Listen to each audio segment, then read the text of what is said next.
on this computer. And there we go. Today it's Friday, the 23rd on February 2024. And today we host the last event of a series of workshops from a funded proposal from DeepFunding Round 3, which is all about the reputation focus group, on which we spent 4 workshops figuring out, analyzing, ideating, brainstorming on reputation systems for DeepFunding. And today we have the hosts here, Felix and Tom, and a very small round of participants. Hey, Vani. Hey, Salif. Nice to see you. Happy Friday, and thanks a lot for taking the time. But sometimes even good to have smaller rounds because then we can go much more specific on dedicated topics. I share quickly screen to give you an oversight on where we are right now and what happened so far. Quickly. Yes, therefore I use a Gitbook. So what we do for each workshop, we document the stuff, which means we take notes and record the meetings, and then we start to outline the whole thing. So, but first to the context a little bit of the whole thing. Like mentioned, the proposal is a funded initiative from DeepFunding Round 3. And what is quite important to the context to understand that within the Singularity Net ecosystem, there are a bunch of already existing efforts which are working on specific reputation systems. For example, Rejuve, Mindplex, Sophia DAO, etc. They all doing their part on this. And we wanted, through this proposal, provide a space where we bring a bunch of people from within the DeepFunding ecosystem, then at the second part from the Singularity Net ecosystem, and then the third part from the larger blockchain space together to look what we can learn and ideally build some strong knowledge which helps us to ideate an innovative and fair reputation system for DeepFunding. The proposal was in the ideation pool, means this is a proposal which started with, hey, cool, we have a nice idea, but not yet a concrete plan. And follow-up proposal, we can definitely count on that Dominic with trust level, where we'll do something in this regard in DeepFunding round 4 then. On the workshops, the first workshop took place on January 26th, where we had some people from mainly DeepFunding itself. You can see, for example, we had Guillermo, who's from the review circle, Ian Hollings, Joanna from Fortweg, Kenrick, and Roger, who's Asset Ambassador, review circle, and the DeepFunding in the group. In the second one, we then spoke about a general Singularity Net reputation systems where we had Mindplex, Singularity Net Foundation, Rejuve, Singularity DAO, Sophiaverse, Fortweg, and a representative from community there as well. In the third one, this took place last week on Friday. We then had a call with folks from Peter and Raphael, for example, from the Singularity Foundation, Nicolas Cerny, governance lead from Cardano Foundation, Victor and Tom, Polkadot ambassadors, and once again, Joanna from Fortray. And we spoke about a bunch of stuff. And I shared the link to the Gitbook as well in the chat here. You can find the most of the documentation there, and you can also use our GPT. So we created our own GPT, which is trained by the material. Oh no, this was the wrong one. Sorry for this. Where did we add the link? It's on a work group, like if you go on the overview work, yeah, exactly. This one. Exactly. Sorry. There you go. And you can chat with the thing, and it's very well trained on all the workshops and can give quite some answers on insights and whatnot. And for today, we bring a bunch of these topics to this call and look what is the most relevant in this regard for the DeepFunding community. And yeah, how should a reputation system look like, which matches your ideas, visions, needs, wildest ideas, and be crazy about the thing. Yeah, I think that's it. Yeah, I maybe a crazy idea, but maybe we can ask our GPT like what's it like different questions and then discuss them, like see what GPT says. Like for example, like what's the challenges,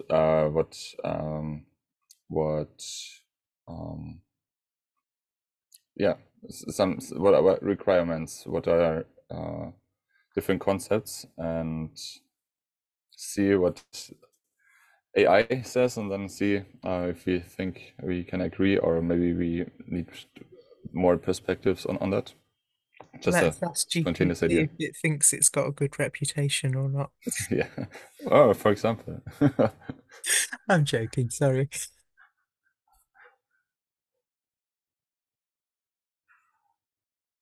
I'm pretty open actually to today's format. I'm happy to go with whatever is suggested. Mm.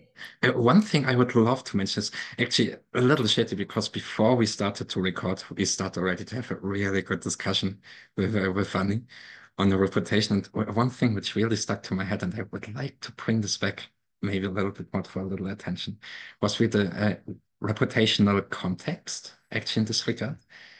Because what we saw already through the series of workshops is reputation systems are definitely important for each project, each ecosystem, bunch of projects within an SNet and the larger blockchain space. Mostly really when it comes about recognizing contributions, building strong developer ecosystems or builders ecosystems, and making sure that this is captured into governance as well, right?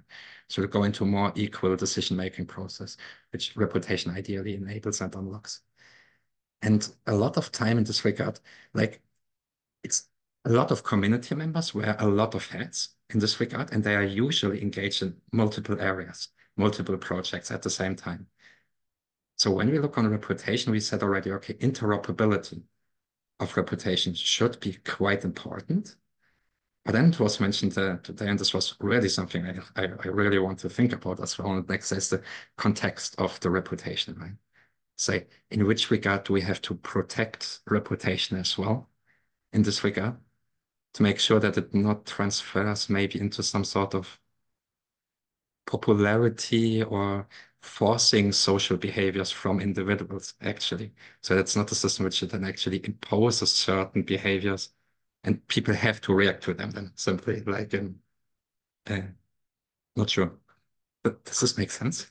Yeah, it was sort of that idea that if you give a dog a bad name, so if people have a bad reputation in one context, if that follows them, then they just live up to it because they don't see any way to escape it. So that I think is something that we know happens in real life in social situations, but does it happen with online reputation? And yeah, I suppose it's just raising a question about do we really want reputation to follow people around? I can see reasons why. I can also see reasons why not. I mean, one thing I have thought about in the past is start from scratch every so often. I don't know, once a year, once a quarter. I mean, people who've built up really strong, good reputation would probably hate that, but it does give people the chance to start with a clean slate, maybe.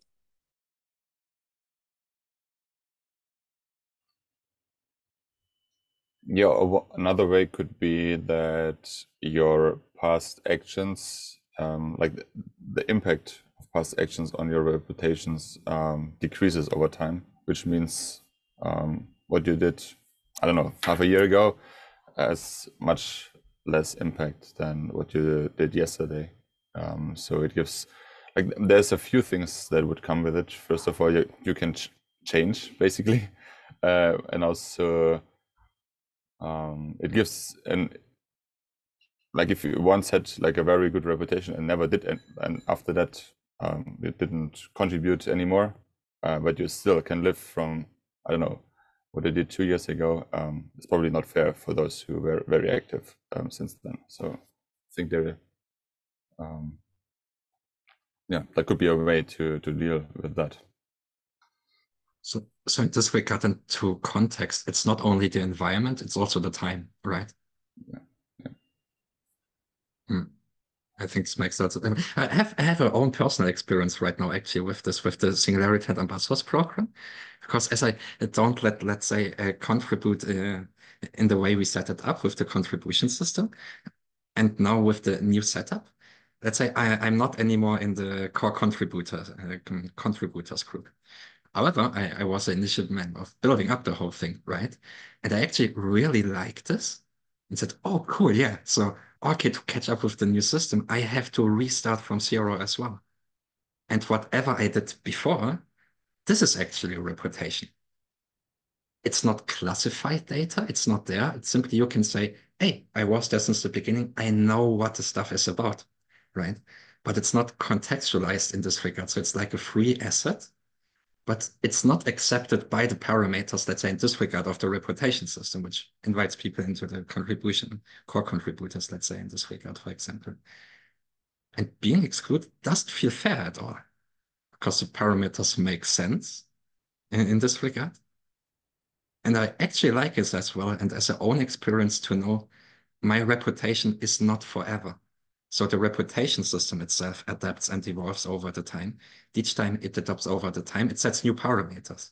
And previous engagements will not fit into new parameters, maybe. And this is kind of nice to know, okay, the stuff is dying off by itself if you want to. If you really want to start in, well, you know exactly how to do it. No problem. There you go, right? But But I think we know, even in real life communities, I hate calling them that actually because this is real life as well, but you know what I mean. Um, if people who were kind of founder or important members of something, if their reputation like dies off over time, we lose a lot by them no longer being part of the core, I think. Um, yeah, so I think it is a double-edged sword, that one. Um, the community benefits from all that knowledge. And if that knowledge is no longer seen as part of the core contributors or whatever, then we're losing something.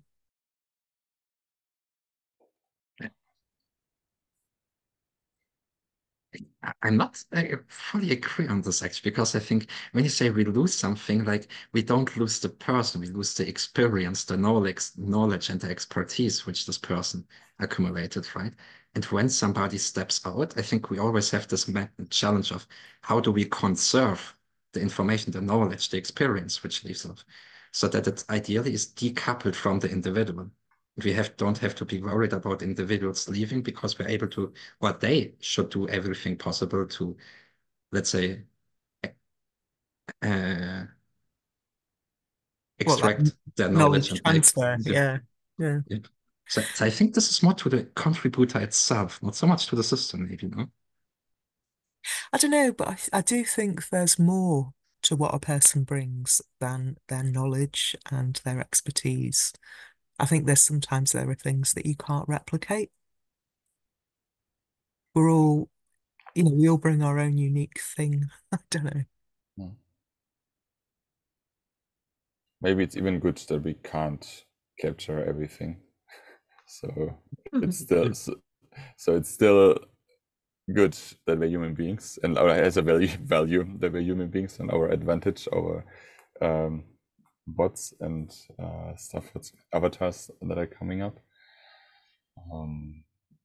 Yeah, what I wanted to add to the contextual reputation, that I think we had that discussion in the last workshop with Tom from Polkadot, that the way they want to set it up, that they change parameters and criteria over time.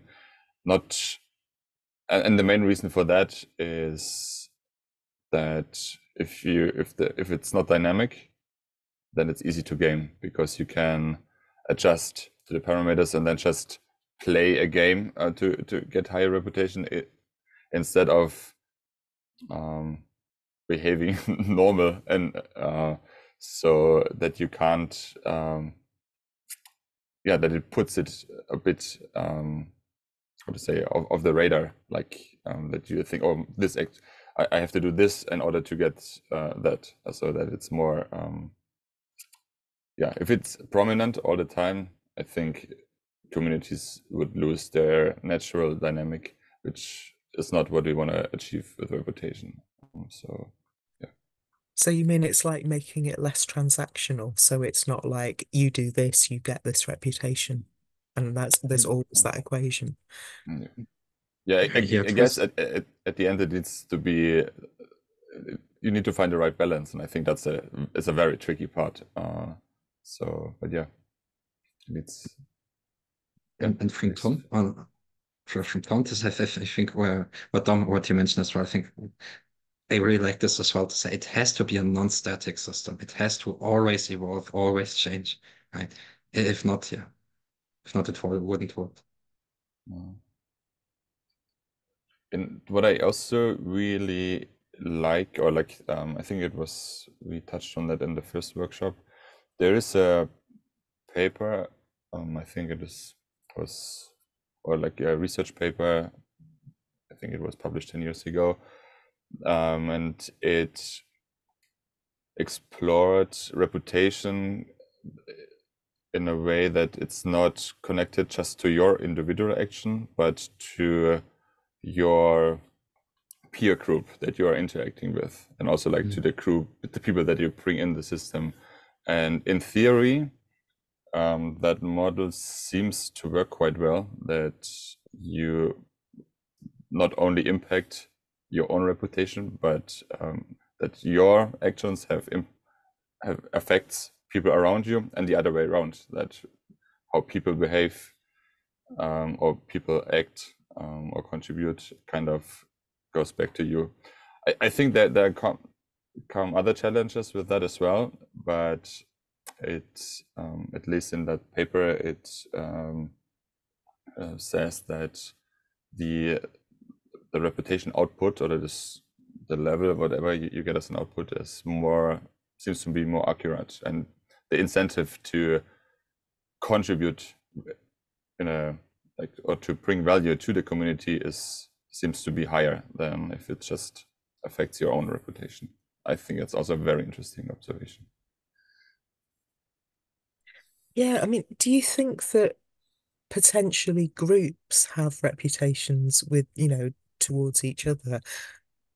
Because I'm thinking that, there are some groups that you think, oh, they've done some really good work. I would want to get involved with them, and others not so much. And I'm just thinking like the idea of having a good reputation in a terrible group, or vice versa, the interaction between your group's reputation and your reputation. Mm. I'm thinking like the situation of, I don't know, a fascist leader in a really nasty right-wing group has got a great reputation within their group, but outside of it, they're anathema, really. Mm. A, Yeah. a question actually on this. When you say when you say groups and whatnot, do you guys have a number in head where you think this is the max amount of, let's say, participants which could participate in a reputation system? Like, is it 10 or 100 or 1,000 or a million? Oh, tricky. I sort of feel like maybe there are layers, and maybe there is a reputation system for a big, big, big group, and then maybe somehow it breaks down more into smaller subgroups. I don't even know how that would work, but I'm just thinking about how it happens in our social interactions. It's like the more you know somebody, the more complex their reputation is and the more nuanced it is. Yeah, I can't really answer that question. I think the more people you have, at least to a certain point, the more data can tell you, because you have a lot to compare. But it also might, I don't know, get wishy-washy at some point. But yeah, it's and then a foundational requirement for a reputation system is to have a lot of historical data, that because you need to have some context and some track record. Otherwise, it's yeah, it's going to be very difficult to measure or to give context to that. But yeah, I would say hopefully we can build systems for the big groups, like Yeah. millions. I mean, isn't it sort of true that you only need them for big groups where maybe there are people involved that you don't really know? Because, anyone here or anyone that I know well, if they had a terrible reputation score, I'd just shrug and go, oh, that's weird. Yeah, yeah. But it might influence how I actually react if somebody I don't really know has got a bad score. Yeah, that's a good point. If you know everyone in person, you don't need to. You don't need a system that scores them. You just see it and you remember what they did.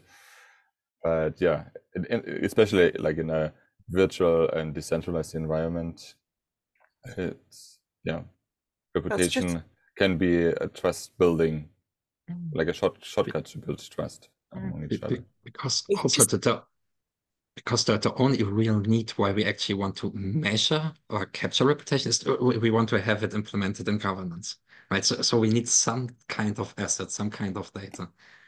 But just what you said, Spencer, like maybe most valuable resource for reputation are the things you don't even want to measure. You just put it public. You just put it out there and say, hey, these are engagements, these are contributions. We can verify contributions, yet we do not qualify them. We do not state them or endorse or whatnot in this regard. It's just data there for everybody to do their own research actually in this regard. And mm, Can't help wondering if a good reputation system should have some element where an individual who is assessing other people can make some private ratings on the other people's reputation. Let's say if I'm trying to work out whether I trust Felix, and let's say he's got a terrible reputation, and then I work with him and I think actually that's not deserved and he's good. So maybe I should be able to, whether it's privately or whether that actually feeds into his reputation, that I can say, actually, I don't agree with this rating. Mhm. Yeah, that would bring an interesting layer into it, like a public available score and a private one that still kind of feeds into the analytics. Yeah, That like could a be, verification, isn't it? yeah, could be an interesting verification layer. Oh, I and, like the idea. And also, how about when we say that the reputation system itself, because we don't want to go into this trap to say we build a surveillance system, actually, Yeah. in the right. So to say that, okay, what happens if the contributor, because the main thing is the contributors provide the data, right? Whatever it is, I joined in a meeting, I did a proposal, I whatnot. This is stuff what happens on other platforms, right? Or on a bunch of different platforms, actually, in this regard. So, and when we say then actually that the contributors themselves, they produce data for the reputation. Though when it's up to them to say, okay, there are contribution systems, there's a bunch of open and transparent stuff. Nothing from this is taken into account by the reputation system. Because you are the owner of this. You decide which of the data you actually want to package and say, hey, I generate here a data package which I want to have recognized from the reputation system. Hey, we got a proposal funded. We implemented this. Here are the outcomes. Here are net action. For example, something really easy to verify. And it's up to the people themselves to actually say, which of my data do I want to give to this reputation system? And the reputation system in this regard is nothing else than a validator on this, but it does not really qualify. It just says, yeah, okay, you are right. So you come actually with a like a request for reputation or proposal for reputation, and as a owner, you are always able to say, okay, I want to take this off as well. So you're in full ownership actually of this data sets. It's already you who set them together. It's you who subscribe them, and it's you who can cancel them for it as well. Yeah, that's why we need blockchain, right?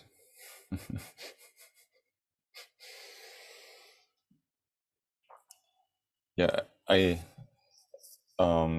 just got a proposal funded in Catalyst to use like that. They have so much data, and what I'm gonna do with Darlington from Lido Nation that we analyze the reviews of proposals with the outcomes of the proposals and then to see if we can identify reviewers that, like, if they rate something good and it gets funded, they deliver. If they rate something bad and it gets funded and it fails, then like people that actually do objectively good work, and maybe give them more, and then see if we would give them more influence into the reviewing system, if the reviews itself get more valuable and it makes it actually easier for voters to make good decisions. So that's and so it's like very objective data actually. Like still, you can there are probably proposals out there that deliver on paper, but if you would really go into it, it's actually not that impactful. So there will be another layer, but just to use the kind of objective data to see if if that could be already an easy way to improve the how to say that, like the value of the reviews itself, or the rating itself. And presumably also if somebody rated something poorly and it got funded and true Exactly. it didn't deliver, right? Exactly. And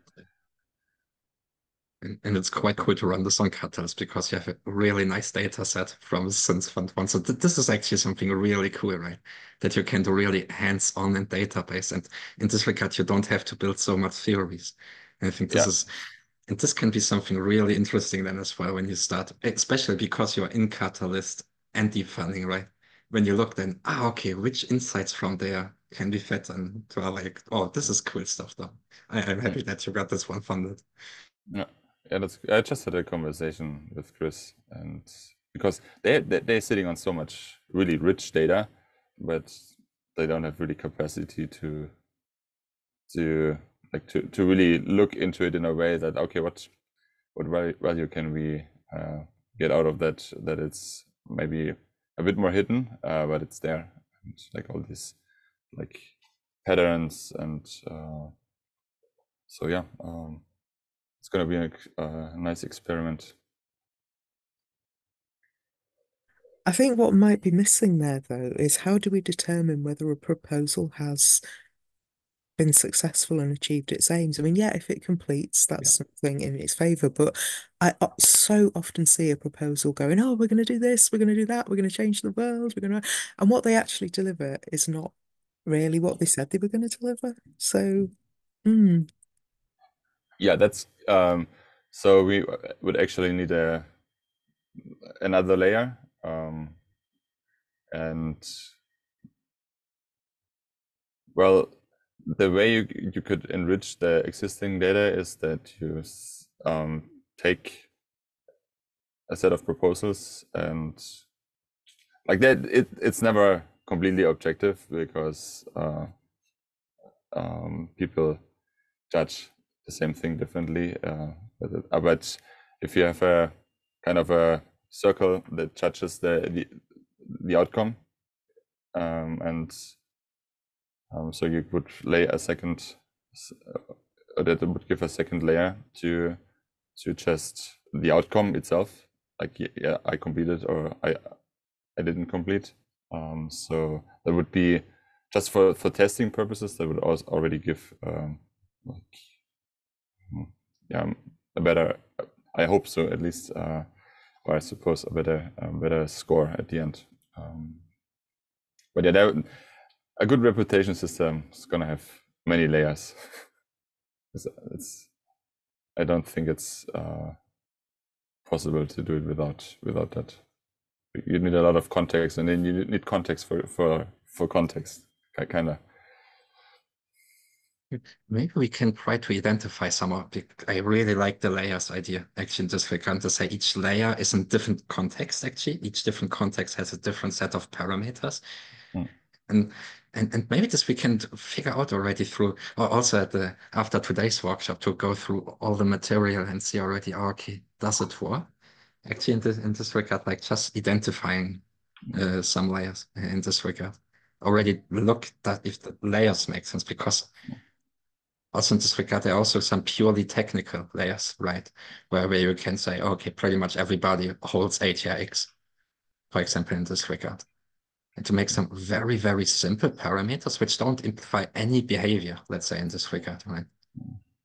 So, but on the thing what you said before, why did I noted it down? Where did I note it down? I forgot about it, sorry. Oops. But yeah, the layer, like the different layers with different parameters, is my underlying assumption that like for trust level, like what I intend to do, and like that's my underlying assumption. You need that, otherwise it won't work. So like the like very basic models that we are building at the moment, or like we are experimenting on, are that's my underlying assumption, that you need these different layers. And then if you have like these different layers and you have like a big graph database, then you should see patterns, and then you should be able to see clusters of people that bring value, and maybe you can even predict by their actions what's going to happen. So that's would be another like kind of use case of reputation as well. But yeah, that's How does AI actually can play in a reputation system linked to governance? I mean, like you said already, right? It can already predict behaviors in this regard, for example. But when we think about it, okay, ideally the contributor is the ones who develops and deploys its data set to the reputation system. Like you subscribe your stuff to the reputation system in this regard. Could the AI be some sort of co-pilot in the space? Says, hey, look, these are actions relevant to your interests, whatnot, to simply guide or support navigations in this way, regard and actually making sure, oh, okay, cool, you have to, but not that much then maybe to work on the reputation set. Because when also on the layers, right? If you put AI on top of the thing and say, okay, AI helps us to build the reputation in this regard. But when we assume no, everything is based on the individual, the AI has to move it then actually to the individual to make sure that the best data actually is provided in this regard. Because also what is cool is you don't need a lot of data, right? You need a strong quality of data actually in this regard. So bring everything to the individual, even the AI then, to have, when AI supports the best, then directly the individual, not the system, but by the individual by default to the system. My another proposal in DeepFunding, like the RFP2, the unique knowledge graph that I got with a trust level, is exactly what we're trying to do exactly that. So we have we do it with a news article, and we have different AI analysis algorithms that analyze if they are biased, subjective in nature, their sentiment, polarity, and stuff like that. And it's only AI bots that analyze, and hopefully within a knowledge graph we can already see, like, for that specific topic, that author or that article or that publisher has the highest trust level. So that's the way we call it. But yeah, we actually try to see if that works. It really depends on the bots, obviously.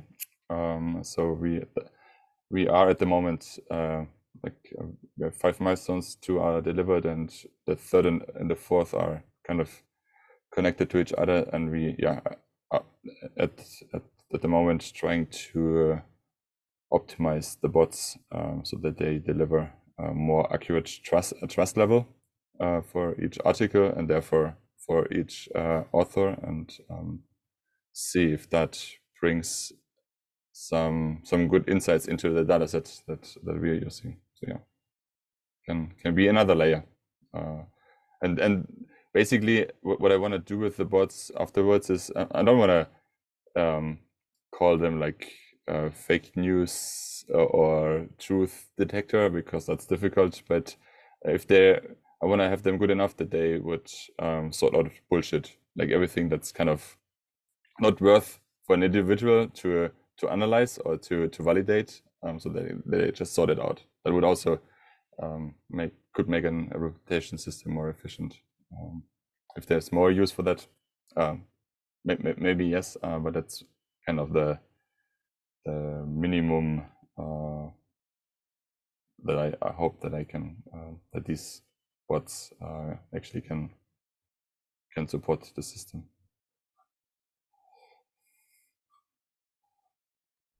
And Celine, Salif, Vince, what are your thoughts on reputation? Maybe totally new topic for you, but I would love to hear what your thoughts are. Hi everyone. Thank you for the opportunity. I'm Keliwe. I think it's a needed tool. It from what I've heard or from what I'm hearing, it is very good. We have a space for it. It's a platform that is necessary. So thank you for coming up with this idea. I see it going far. Thank you. Keep it up.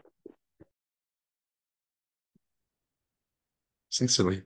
And Wims, what do you think? Wims, it's a cool name, by the way. Nice meeting you, Wims. I just said in the chat that his audio is not working. Okay, no problem. Don't feel stressed. Thanks a lot for being here. But what you said, Dominic, like massively agree. And just glad that you got the most relevant stuff in place already. You have the funded proposals. There you fucking go. That's awesome. Hmm? Yeah, it's such an experimental space at the moment, and I did a lot of interviews the last couple weeks with different like program managers of decentralized innovation funds, but also like DAOs or like other decentralized news outlets and stuff like that, just to hear their take on reputation, how that could improve their system. So yeah, what I wanted to say, it's like very experimental at the moment. So you have like lots of different initiatives and ideas, but yeah, seems like there's a big need, especially with now AI creating so much content. You need some and also like a lot of fake content, or like creating fake narratives, which is probably even more problematic. So you need some kind of measurement to be able for people to build or to have a track record and therefore build a reputation, at least for their community or for their specific thing. But yeah, it seems like there's the need or the urge to have something a system or protocol in place, seems to be very strong, or getting stronger. Bims, you have your hand up. Greetings. I think my mic now is all right. You can hear me. Yeah, very good. Awesome. It's a pleasure for us to be here. My name is Bernard Isvanda from Women in Move Solutions. I think you are familiar with me. I normally use WIMS. Well, sorry for being late. I think I missed a lot of information concerning reputation building on part of funding that you are having. Okay, from my side, I'll just give you what I feel. I really don't know the nitty-gritties of this, how you propose to use it. But I'm just looking at the catalyst system where we have been there for quite some time. We have been working with the catalyst, not only the catalyst, with Cardano Foundation, with IOG, and pretty much they know us, and they know our efforts that we have been doing. we have been trying since almost 2 years to build up a reputation, online trust, build up a real community in Johannesburg. Celo is there. Our website, I can share our website here to see our effort, cardanoafrica.live. It's the effort where we try to showcase some of the events that we are running. But when it comes to Catalyst, you're applying for funds with everybody who is new to Cardano, whose reputation is unknown, and you are competing at par.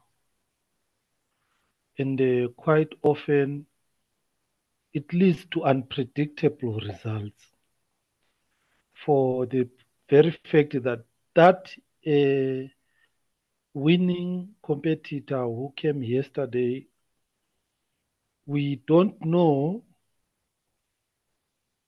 his or her reputation, that company's reputation, that company's history, but somehow some of them have got a reputation outside Cardano and they've been very successful.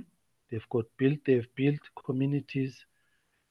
But then still, when you come to the Catalyst funding from Fund 1 to Fund 10, and now we finished Fund 11, about 45-48% of the projects have not been completed.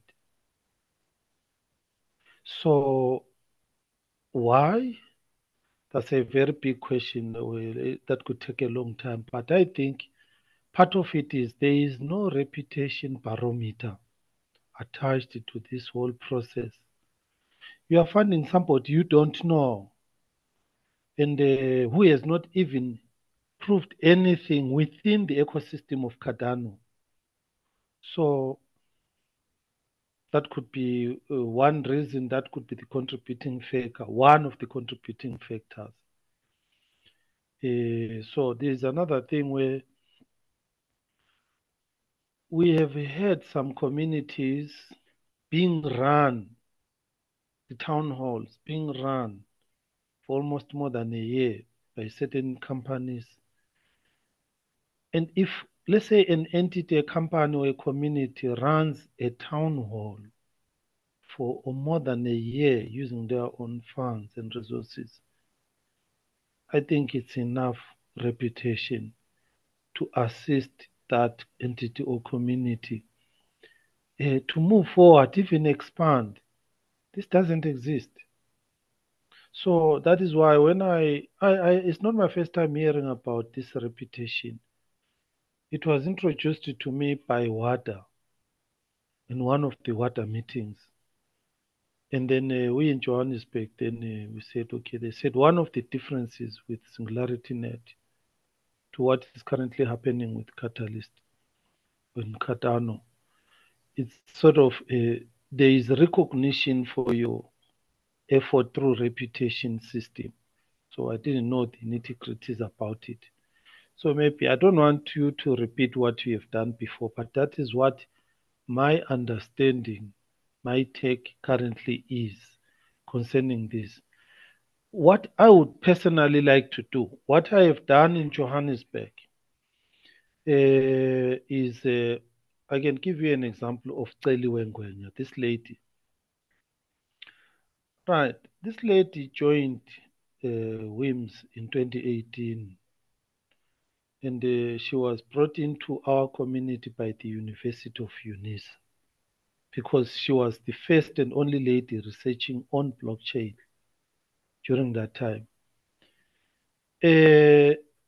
On and off, on and off, on and off up until now.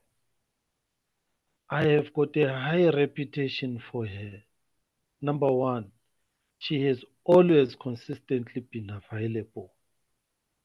So it means she has seen value in the blockchain in Cardano and she has put in effort. That is one thing. A tendency for a long time in an ecosystem is a sign that that person I mean, why is that person there? That is number one. Number two, not only long time attendance, contribution.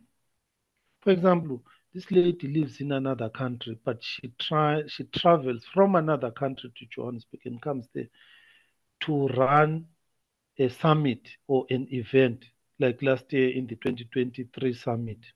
She came in there. She had to travel the whole time and came in there to do that. And yet, we have got some even Cardano, very strong Cardano entities or names within Johannesburg, Santin, there.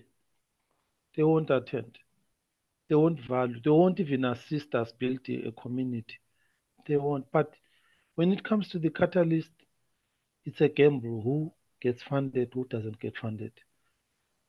I would wish this reputation could be some sort of, you are gaining some reputation points when you do this activity successfully. Then you get that. A type of, maybe, let me compare it to something like a deed on SSI. Okay, I've got this deed, and then cumulatively, then later on, when there is funding,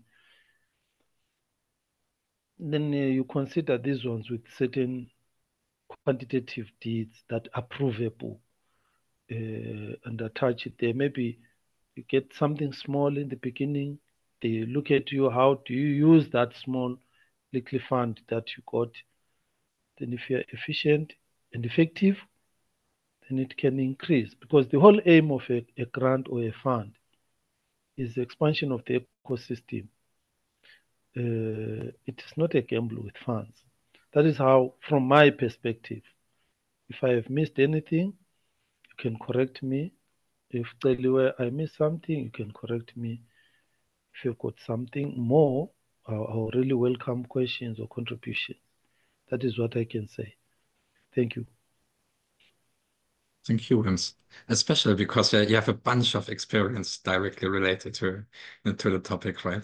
I think what's really interesting is so far our conversation mostly focused on, let's say, the individual within a reputation system, but you bring the whole side of a project and its reputation, right? Or community, or let's say a larger group. So I think this is really interesting then actually in this regard as well. Like when we try to scale it up, then step by step, right? And say, okay, in the core, ideally on DeepFunding Singularity, and we have the individual, the contributor in the center each time. They generate data, they say what they want to subscribe, let's say, to a reputation system. And then the relation with each other. Let's say, for example, let's take, for example, somebody like African Town Hall. If you say, oh, okay, all the, let's say, individuals who run the African Town Hall, they subscribe their contributions, said, hey, we run the Africa Town Hall. Here's the proof of it. Here's the recording. And they all relate to each other, maybe in this regard, right? It's not the reputation system who relates to each other, but maybe their contributions who relate to each other. So the individuals recognizing themselves now as a team by simply engaging in the same topic. So maybe their subscriptions can be very similar. Maybe there can be some sort of, let's say, data standard, which can say, through which group do you want to affiliate your contributions? And directly tag the group in which you help. Maybe like this, because when you do it like this, as more the group contributes and over longer time, as more available data will be associated to their project, right? Because they tag it, they put it there. So you would have a sort of emerging reputation for projects then as well, which have to grow by the contributions from the individuals. If none of the individuals contributes anymore, the project isn't tagged with any current contributions anymore, right? So his reputation slowly dies down.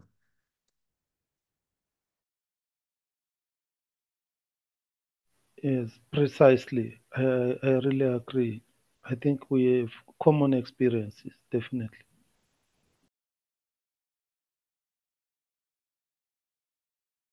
And I like it comes back again to it needs different layers.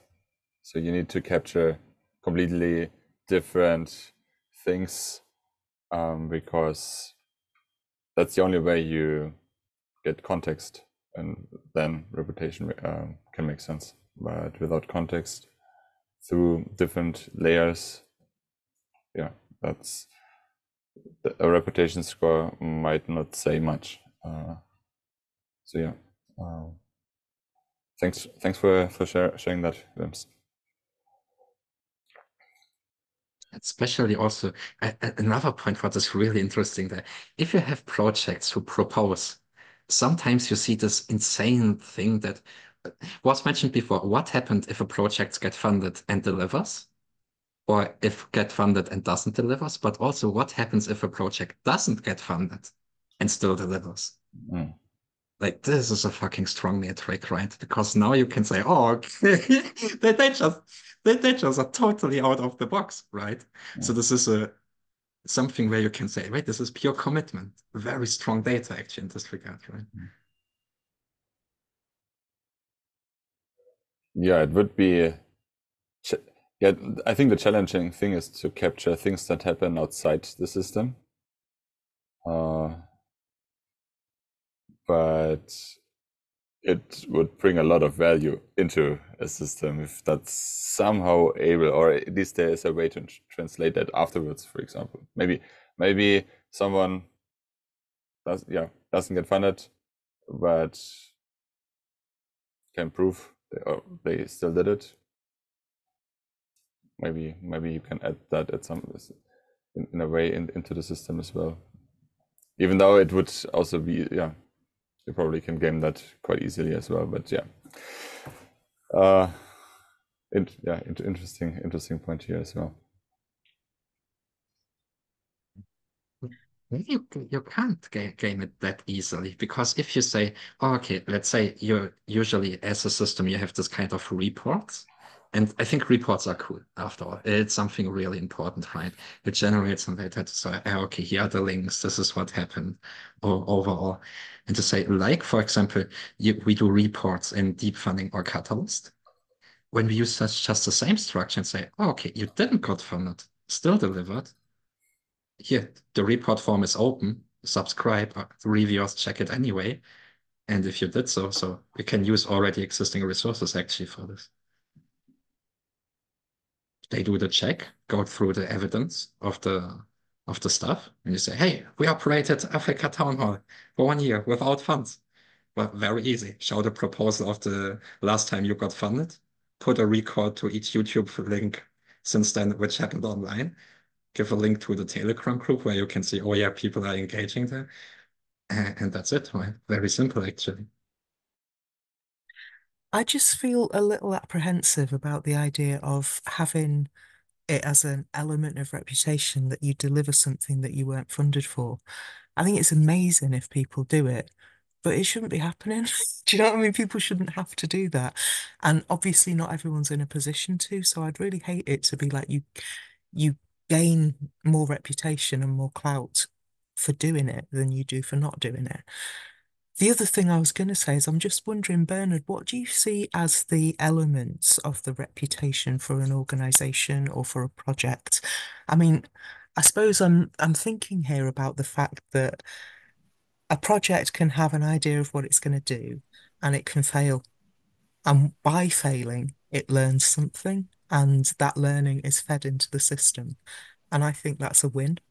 So having it as like, oh, completing your project and doing what you said you'd do, maybe that's not the only thing that should be reputational. Thanks, Vanessa. Let me make sure that I get your question correctly. The question basically is, what could be the elements of what we can term a reputation? Yeah, what should we look at? Yeah. Yes. The first thing is, what is our aim? Our aim as a community, whatever type of community we have, it detects what objectives we need to embark on to achieve that aim. If you do not have a well-defined aim, which is not likely the case, most of these communities, SingularityNet, Cardano, they have got well-defined aims. And the objectives must align to the aims of what you want to achieve. So that is where, on the objective side, the elements of the reputation can come from.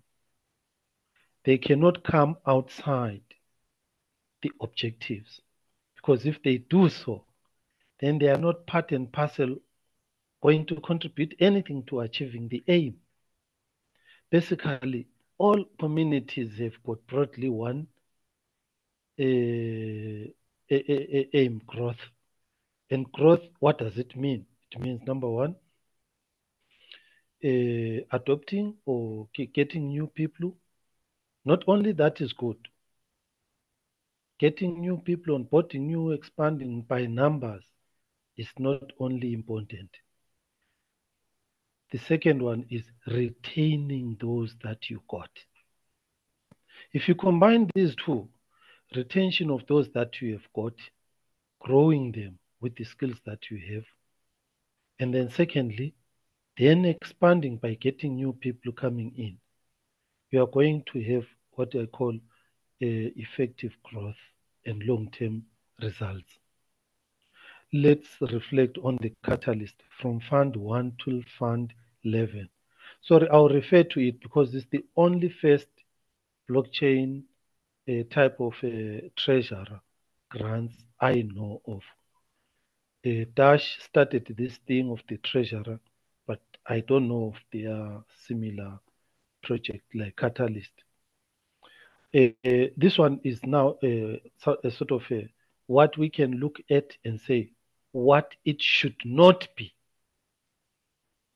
If I ask you on the facts right now, if you have about 45 projects since Fund 1, about 3 years or so, have not been completed. So Fund 1, Fund 2, you didn't learn anything. Fund 3, on Fund 3, why didn't you reflect and say, hey, wait, before I go to Fund 4, why are those projects not completed? What is the problem? And fix it before you release Fund 4. But you go to Fund 4, and interestingly, in 1 year, there were about 3 funds within 2 months that were running like this. And then eventually what we have right now is we sit. We've got about 40 to 45 projects not completed. And again, there's a report that came out, I think I saw it this 3 days ago, which was talking about dead coins. 74% of dead coins are on Cardano. What is that? They sampled all projects in 2020 till now, which failed. Maybe it was started very well with a Twitter account, a Discord, and then eventually now when they visit it, it's an archived project. All those tokens that were there, they are dead. So now 74% of these projects on Cardano, Ethereum, Bitcoin, they sampled, belong to Cardano. So now, again, for me, I think it's an issue of somehow something along the objectives. We are missing some objectives that are essential in achieving the aim. And I am of the opinion that you are not recognizing certain individuals or certain entities, could be companies or communities, who have tried to put effort there, but they have not been recognized. So the question is, what are the elements of being recognized? Number one, I think reputation is one way to recognize people who are existing. And then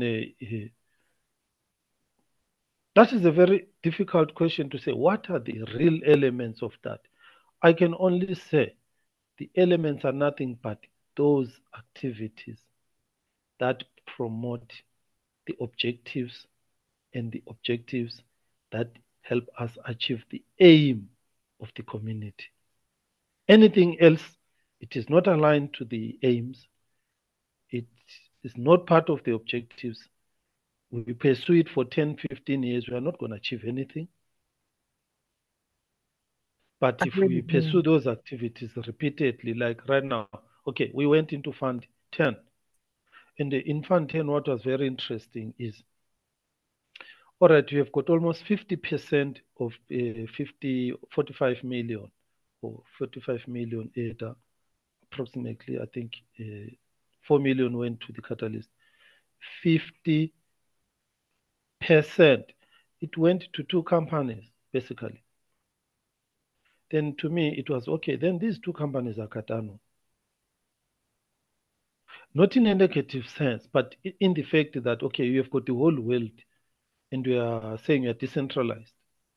But now you have got out of 45 million, about 22 million is going to two entities. Those entities could be communities, could be individuals, could be whatever, but they are two. And if you take these two out, you are left with the 90 majority of all the people who applied for the catalyst. But definitely this is not decentralization. So one element of reputation is it must promote decentralization in its true sense. We can look for more. I can go read more, find more, send more, debate on what this could be. But on the blockchain now, there is more work that will require us to do on the blockchain. Why? Because we are dealing with anonymous entities. All the vote is anonymous. You cannot prove anything. It's anonymous. So I don't think a reputation will require anonymity. Maybe you can say now, if we go out of anonymity, then in what sense are we going to be decentralized? Then I have no answer to that. Because people went to blockchain because it's decentralized and anonymous. But now, when you need to build a community, will that be effective? Especially, how do you attach a reputation to an entity you don't know? Then it means at some point in time, there must be a compromise of KYC and anonymity to bring out a truly transparent, acceptable reputation. I don't know, Vanessa, if I was just mumbling. Forgive me if I was No, just at all, mumbling. no. No, it's really, I Yeah. suppose the only thing that it made me think when you were talking that I would question is, I mean, I totally agree with you. It's not just a numbers game. It's not about, getting people in. It's about who you retain. I thought that was a really strong point. But I think the point about does it align with the aims? I mean, for me, I do a lot of projects that are kind of based around co-production. So you go in with an idea, you work with a community, and you try to engage them on an equal basis. And I think, honestly, the reputation of a project should be higher if it does change because it's responding to the people that it's working with. And it's like, well, if you go in with the idea that you're going to do such and such, and the community you're trying to engage goes, no, we don't want to do that. We want to do something else. If you don't pivot, you haven't listened to them. I mean, I think this is really specific to those kind of community engagement projects. And maybe it's less applicable to a development project, but in a sense, I think even developers, they've got to respond to the conditions that they find and they've got to respond to issues that crop up. So I'm really in favour of projects that don't necessarily end up aligning to what they thought their original aims were. And I just think it's super interesting to think about what we mean by success. For me, the thing that is least close to success and should least have good reputation is a project that goes in January, we're going to do this, and then in December goes, we did exactly what we said we'd do and we didn't change. I will call that effectiveness. Remember, you can be effective with a certain activity, but that activity may not be in line with the community. Let me give you just an example. In Cardano, is predominantly a technical community. And its aim was to eliminate poverty, bank the unbanked. That is the aim. But then, who are the majority of the unbanked? who are the majority of the poor who must be emancipated from the financial problems. But what type of activities then do you need to achieve these aims? Then somebody comes along, he's not a technical person. He opens and runs a town hall, which is just a platform where now anyone, anytime, every now, weekly, we know Africa Town Hall is running. I can go there, get information, learn, contribute like that. Would you disregard this person? Would I I mean, disregard her?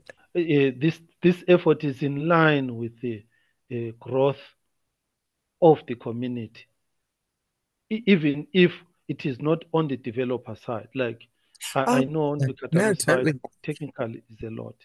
Yes, come on. No, I certainly wouldn't disregard that. And I think, I mean, one of the things that I see in many Web3 communities is a focus on developer skills and technical skills. There was somebody in the community, I can't remember who it was, who probably Harry Hellier actually, who used to say, we're all developers. It's just some of us are tech developers and some of us are developing community or education or whatever. So quite like that. But yeah, no, I totally wouldn't disregard somebody who is building community and, making sure that something like Africa Town Hall runs. But the other thing that occurred to me is when you said, who does that? Also, apart from whatever skills people have, who does that is people in Africa or in the African diaspora. And I think there's something to be said in terms of success and reputation around lived experience and what you might call own voices, people doing stuff for themselves and for their own communities rather than that top-down approach where somebody from outside your community goes, I know what you need. You know. I don't know if are we going off the point here where we're talking about what is a successful project? I mean, I think we started off talking about reputation of projects, and yeah, maybe there is something there. And I think we kind of said it earlier when we were talking about your reputation within and outside of your community. But yeah, I wonder what would happen if our reputation systems were about our projects, not about ourselves.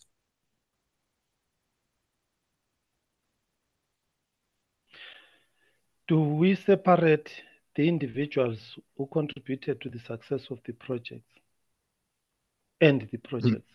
I mean, the reputation, is it gonna be on the project or the team players or the team that made that project a success?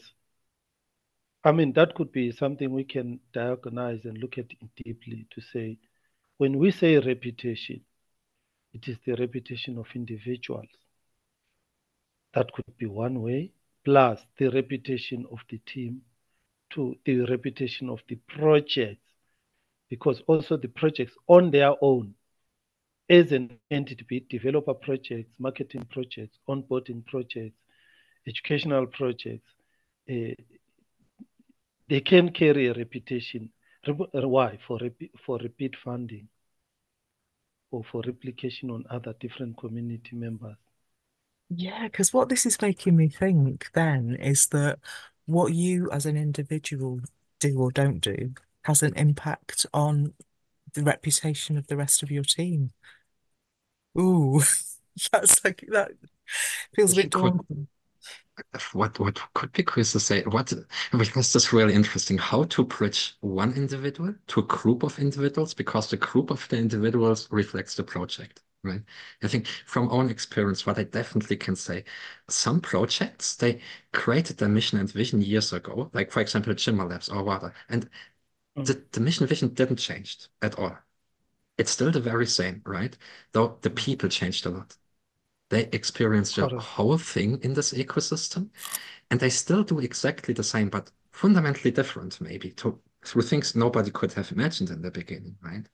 So I think what is in this regard really interesting is to say, oh, okay, yeah, then definitely reflect on the change of the individuals, and that forcefully the change of the project. The project, when it sticks to its mission, says, we do this, but And they stick to it, right? They just explore much more the diversity on, what does this actually mean? Now you have years of experience and your relation to this topic is totally different, shitload more stuff. You have 1,000 more questions and problems to challenge, right?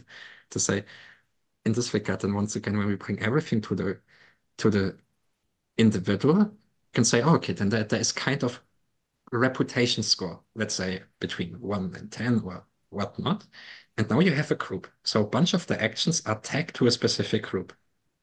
So you can actually now play around with the numbers a little bit and say, what if I multiply or play around now, setting an algorithm, right? To say, okay, a lot of people with a higher reputation joining together in a project.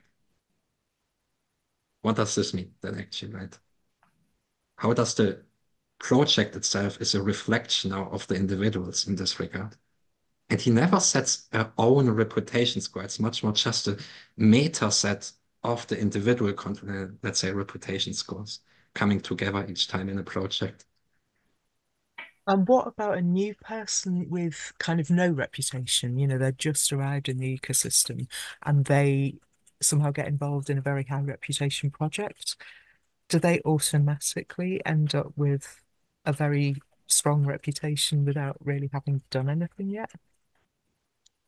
I think this question is based on Adoption. Okay. the reputation system itself, right? It should be open for everybody. Mm.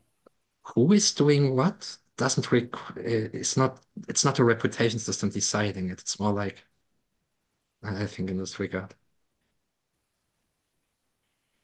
Yes, inclusivity. The reputation system must include the minorities, even new people, and give them a comfortable space for them. Remember, when they are in, it's adoption. We have adopted and expanded and got new people. So the system must really, really make these people feel at home. For me, let's say I get into your system.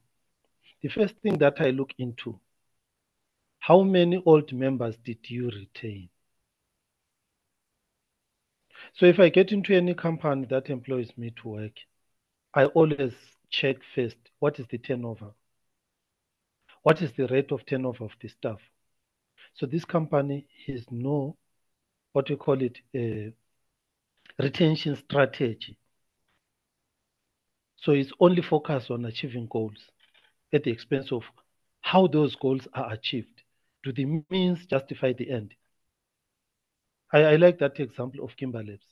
I've also been studying liquidfish, and you're going through there and see a lot of frustrations why some of their projects are just thrown out. They are not voted for.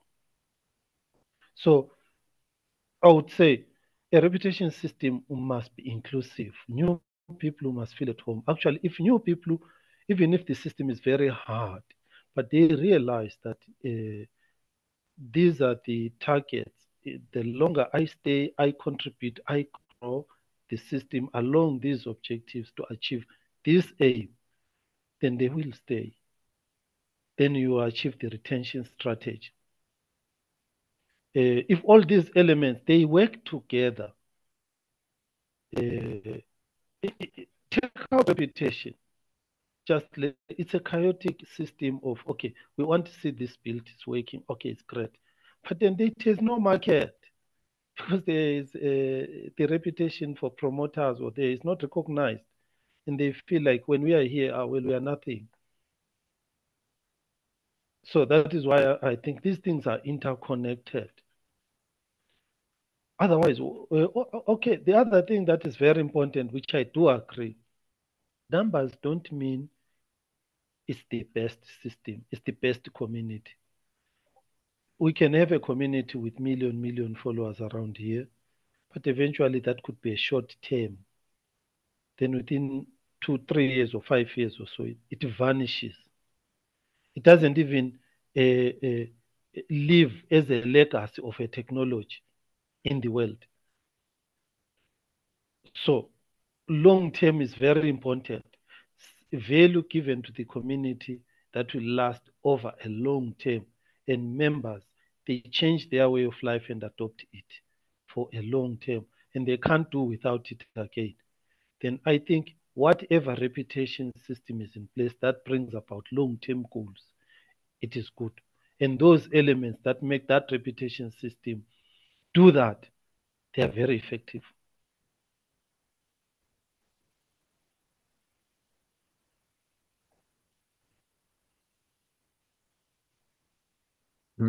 No, not sure if I agree with the term best community, actually. Always, if I hear best, I have a trigger and say, wait, there's never a best. There are thousands of bests. But definitely Yeah, get there's what you never. say. Uh, But really good points. I take shitload of notes. This is really good stuff. Those think thought ones. Hey, Guillermo. Nice that you made it too. Yeah, actually, we are already 24 minutes over. We planned the workshop for an hour. Uh, I, I actually really love the conversation. There's really good stuff floating around. I have no problem still going on for a while. How's it for you, Dom? We can continue for a bit.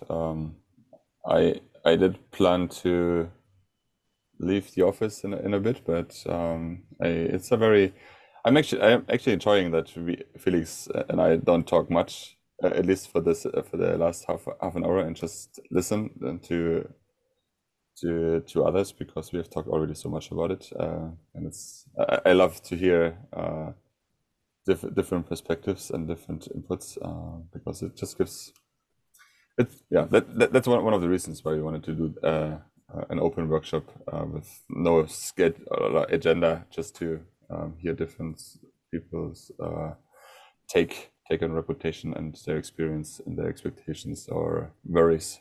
So we can continue for a bit. Oh, cool. Nice. Let's take a little bit around then. Guillermo, as you joined as well, and Duke, nice to see you too. What are your takes? What is brewing in your mind when you think about reputation systems?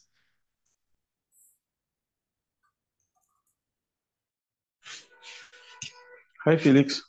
Hi, Dominic. Hi, Rems and Vani, Salim, Guillermo. Nice to have you guys. So personally, I'll be really personal about this. I believe in the concept of reputation. And that's pretty much because I'm a little old school, right? And motivational theory.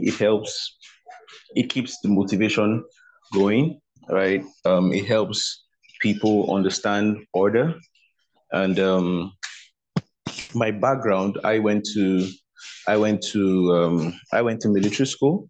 So in military school, you'd realize that the more reputation you gave to something or reward you gave, or when people realized that there was um, um, an opportunity for growth in a particular area, in a particular field or endeavor, it gave them that internal motivation, because as human beings, we have this ability to we can't be self-motivated, but I mean, in an organization like this, we cannot leave people to randomly, generate motivation, because I mean, you may have someone today and then you not have the person tomorrow. We want to be able to create a system where we at least can have predictable outcomes, right? So when we know that, oh, if you do XYZ task, or if you carry out XYZ function, right, you would rise in the ladder. There's something to reach out for carrying out this outside of the monetary benefit. We're very competitive, right? So I like to play along the lines of our strength, our innate abilities, and yeah. But then I understand that in a decentralized community like Singularity Net, that may be a problem, right? That may be a problem, because we're trying to build on the principles of transparency and decentralization. We're trying to knock out the hierarchical structure and excessive bureaucracy and all of that. So I'm quite open-minded. I'm quite interested in the conversation. I'm quite open-minded to seeing how we can fuse we can create a fusion where we can have a reputation system possibly, that also is decentralized. It's an experiment. So I like to approach life from that experimental angle. So I'm open to it, but predominantly or personally, I'll drift rather towards the reputation system, knowing that, when you come in here, you carry out this task, you could move up to level 1, level 2, like that. And I mean, there's just that structure around operations and all that. I hope I haven't gone off course, because I literally just joined, and so I'm just making my conclusion as to what we are talking about. And of course, Vani tried to help me out. But yeah. No, you're totally on point, and this was really good stuff. Thanks a lot. Especially interesting to hear that you come from the perspective from military background, right? That is really interesting as well to see, okay, it's from one side, highly centralized, highly top-down, into environment from here, where it's exactly the opposite, right? So this is really interesting. And some points you mentioned there that they're definitely applying here as well, right? What you meant to say, it helps people to stay motivated, and ideally as well to lead to some predictable outcomes, but more to the user perspective, like to say, okay, I know if I do this, that will happen, right? So very clear, let's say, points. And then you brought the levels, and like something what I deeply appreciate is from Polkadot, they have the fellowship program where you have these ranks as well, and it takes 17 years to gain the last rank. Like yeah that's interesting. But Guillermo, what are your thoughts? Yeah, sorry guys for being late too. I just saw the meeting, and so first, thanks for the workshop. I really enjoyed the discussion. Duke, those were great insights. I agree with Felix. It's having the discussion or a perspective from the military side and ranks and all that is very on point. Still, hierarchies run all the way through our communities, different circles or societies. We have that at home with father, mother, so we need that kind of thing. It sets an order, and that's something that it comes natural to all us Darwinians, living things and moving or crawling through the planet. You have that in all different societies, from through all the whole chain, animal chain. So, and that comes with responsibilities and being accountable, for going to hunt, being a small, mammal on a jungle, or here in north of Argentina. You need to learn the tricks, being a cat at home, you need to know how to sip on the thing. So that's something that comes organically and comes with actions and responsibilities. We have talked about this in several treasury meetings. That is a place where all things come together, because it's where we try to convert these actions into rewards, no? And we need to validate that with transparency. And it always comes, and I just joined when Vani was mentioned, the same thing, how we validate and reward people that really bring or add value to the community. Bring presence, being part of a discussion is one thing, being online is one other thing, then adding value, bringing solutions and all that I have to say in 1 year have been an exponential growth in all the ways. What you guys have done with the work groups and guilds from scratch to today, there's a lot going on. Now I'm sitting and trying to figure out how to finish on time with my outcome, that is summaries for the R&D guild, and following Vani's, and the archive. We are working on others' achievements, and that is good because we're showing collaboration, and that's part also of this reward and contribution. It is rewardful for us to be able to lean on somebody else's work, without having that by itself is a reward, you know. So we are adding value and we're working on top of others' achievements. Having that said, and you know where I come from, I've been out of my country for several years, and when I came back, and this is something that it's really linked with AI and what it's affecting, how it's affecting us. So maybe we can link it with the discussion. I don't know what I'm going to go to this, but universal income, no? So, and it probably have something to do with reward and contribution because that thing of adding value, you see how universal income without adding something or getting people involved in achieving something, and this is what Duke was mentioning, you know, what encouraged you to engage, what keeps you motivated, you know. If you just get something in exchange of for nothing, or even worse, you know, for a misconduction. So I think the work we're doing in trying to have this contribution rewards, the discussion we have before to taking this to a token without value, you know, something that it's Gimbal Labs experiment, now the minute experiment we have with a time token, what you guys are doing with the academy, the deep funding token, those are all valuable things. Then if we can transcend that into something that we can use and turn it into value, also that's useful because we are contributing with the holding tokens and the distribution, and that's it's affecting the price and it's affecting our profits.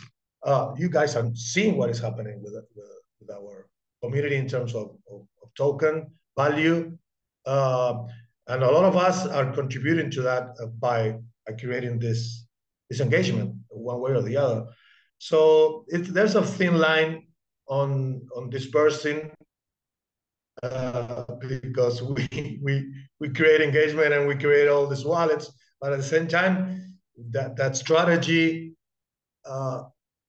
needs to have something to build something in concrete, and that's one of the things what DeepFunding is looking for. And I strongly believe that this is the right path, you know, to reward people for contributing. And I'm totally on point, joining late with Bunny because we discussed this lately. I enjoy having people from all around the world contributing in something, bringing ideas and innovating through technology and really building stuff, you know. So if we create a system that reward people that add value and bring stuff to the table, I'm 100% on that. Then, of course, there's different values to what people can do through their knowledge. So educating, having the education guild being so important on this topic too, it also valuable, you know. So I think we are in the right direction. You guys are doing an amazing job on doing this, and so we will build and perfection the system and make it evolutive and make it better and better and better. And for that, we need to commit mistakes and failures, you know, to achieve that. So anything that take us in that direction of experimenting and failure is going to bring good results at the end. Bunny, you have your answer. Yeah, we might not have time to really talk about this. I'm just raising it as something that occurred to me from what you were saying. I mean, it's true that we do grow up with hierarchies a lot of the time, but we don't all agree with them. And I think we all feel that hierarchies can limit people. And maybe also they kind of put us into a mindset that we don't really like. So I'm thinking, how do we have a reputation system that doesn't enforce a hierarchy? How do we create a flat structure for a reputation system? You know, maybe even something as simple as, you know, on, off. You've got a reputation. It might be good, it might be bad, but you've got one or you haven't. And how do we create a reputation system without value judgment? You know, so it's not good reputation or bad reputation. I mean, I think some of what you were saying before, Felix, about how people can select which elements of their reputation data they make public or, add to create their reputation system. But I'm sort of wondering what would happen if it wasn't about a value judgment at all. And I guess, yeah, kind of how we have an equivalency of different skills. We've talked already about how sometimes in these Web3 systems, tech developer skills are valued above others, and perhaps they shouldn't be. And Guillermo, you were just saying how people bring all kinds of different skills to the table. How do we build into a reputation system the idea that different skills are equivalent rather than hierarchical and one's better than the other? Again, I don't know if we'll have time to sort of say anything about that, but I'm just throwing it in. It's a bunch of good questions, right? And how I see it so far, really emerging as well from all the workshops is ideally the reputation system, it's non-static. It's always changing. And it addresses questions in this regard. And I think it's a thing what always evolved through stress tests, right? With the behavior, we actually say, no, this is not how we want to see it. So I think by default, we have to fail on a bunch of stuff, though we have to ask the right questions. Because I think the reputation system itself is a really good practice to say, where do we address these questions? Oh, okay, in this environment where it's about reputation and governance. And sometimes it's not so important to find the right answers, right? But to ask the right questions. And the right questions, you can ask them years later, the exact same question. The question is still very valid. The answer might change fundamentally already to its right, to its context and experience. I think, yeah, Prophet Tony, sorry. Oh, no, sorry. I didn't mean to unmute. I mean, I suppose in response to what you've just said, what I'm saying, what I'm thinking is like, is that something that people think a reputation should be? Should it be a flat structure? And should it not be, I hesitate to use the word judgmental, but should it not be about value judgments? Or do we want to say, no, this person has a good reputation and that person has a bad reputation? Do we want it to be like that? I mean, I think there's a real range of what people think there, and it might depend on what you've been dealing with lately. Like whether you think, oh God, I wish I'd known that that person was this or that. But I don't know. It feels to me like there's a lot of dangers in hierarchical approaches and a lot of dangers in good, bad value judgments. So I'm just wondering what people think. Is it something we want, that flat structure?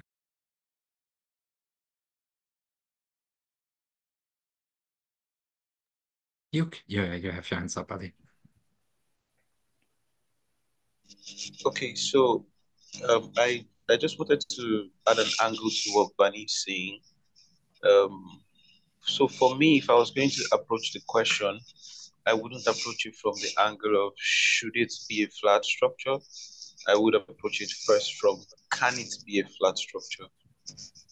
Right? And then when we can determine if it can be, then we can now determine if it should be relative to the values of Singularity Nets, and our visionary direction, in the next couple of years. So I think the first argument should be, can it be a flat structure, right? And in experimenting whether it can be a flat structure, I know what came to mind when Danny first mentioned it was because I like to argue both for and also argue against. It helps me stay objective. If there's a possibility of it being a flat structure, then it it has to be built not around qualification, so to say, maybe built around input, built around deliveries and deliverables. I don't know, just an idea in my head. But I'm thinking because oftentimes, because I'm like, that's the only way a new person who comes in would not feel out of place, right? And if a new person who comes in with more qualification or with a higher skill set, and is expected to be under the leadership, allow me to use the word, under the leadership of someone who is not as exposed, not as skilled, not as proficient, as he is, knowing, acknowledging that the reason why this person is here is not on the merit of skill, but on the merit of inputs that have been made over time, could reduce the barrier and could reduce the resentment that could possibly be felt by the new person who's just joining in, and increase motivation, knowing that if I also serve my time, maybe it will take me a month to move from XYZ level, or it will take me 10 deliverables, to move from X to Y or from A to B. It would also reduce the sentiments and the biases around, and that also creates room for um, overtaking, I would call it that, meaning that you could be at level 5, for example, but if you're not consistently delivering value and you're not consistently creating outputs that are beneficial to the ecosystem, someone who just joined in but is consistently doing that could rise and rise and rise and rise and get past you. And there are no biases here because it wasn't based on qualification.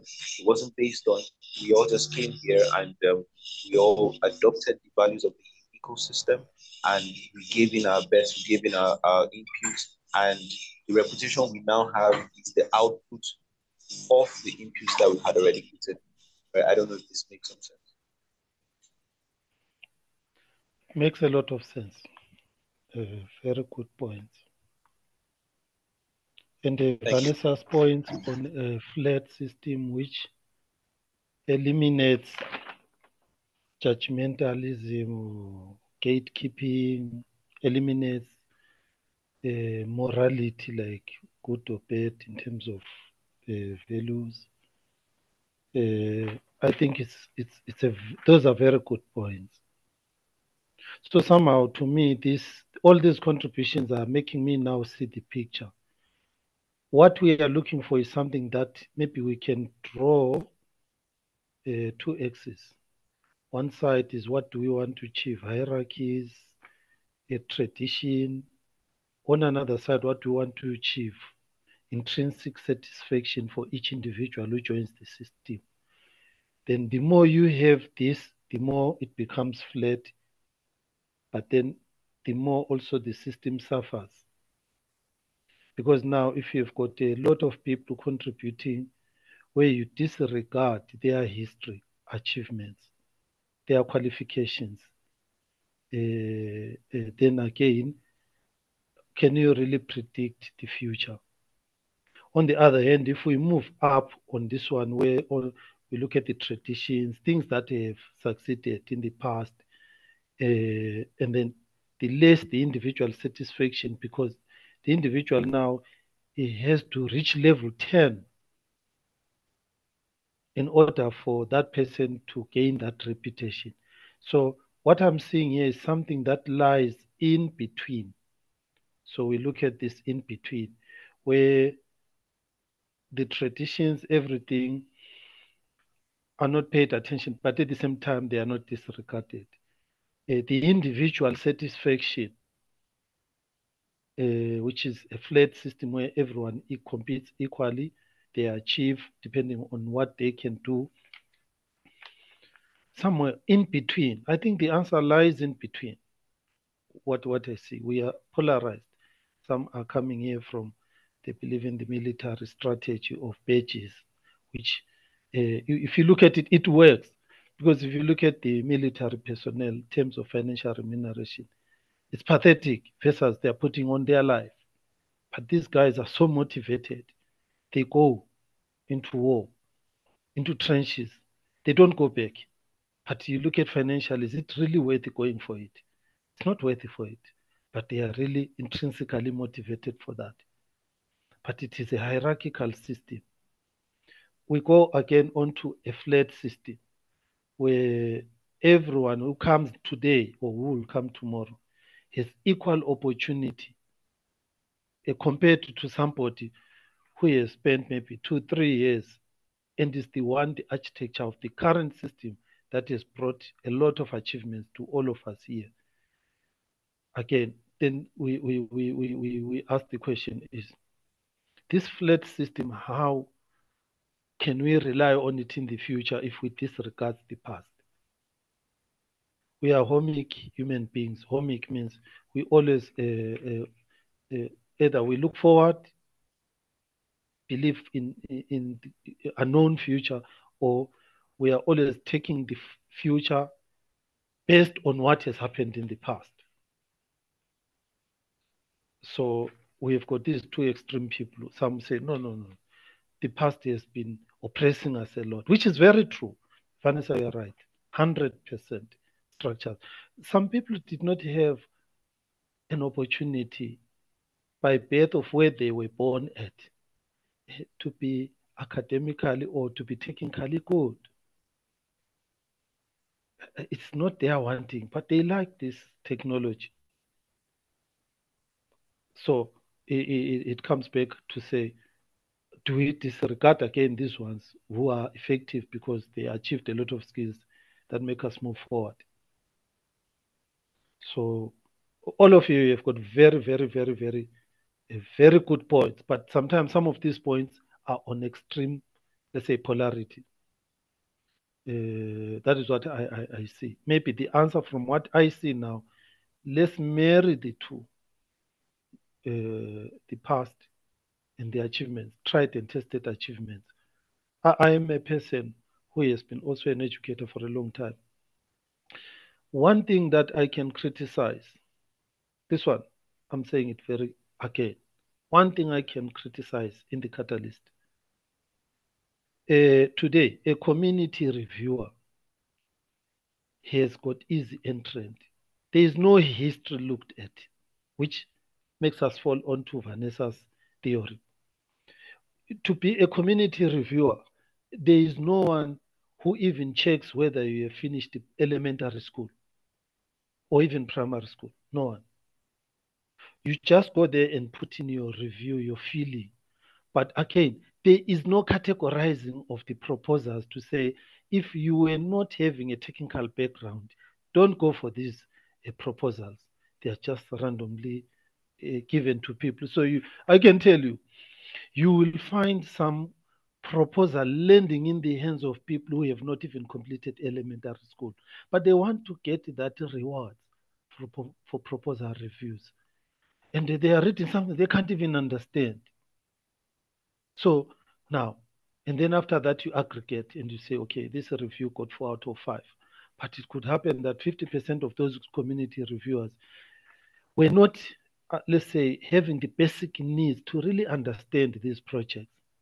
Here, I'm bringing in an example where I'm saying, at a certain point, we need to go back and say, when you need to do this, to assess this, there are prerequisites. You can't just throw anyone because we want a flat system, equal opportunity to everyone into that one. It's going to lead into extreme, surprising results.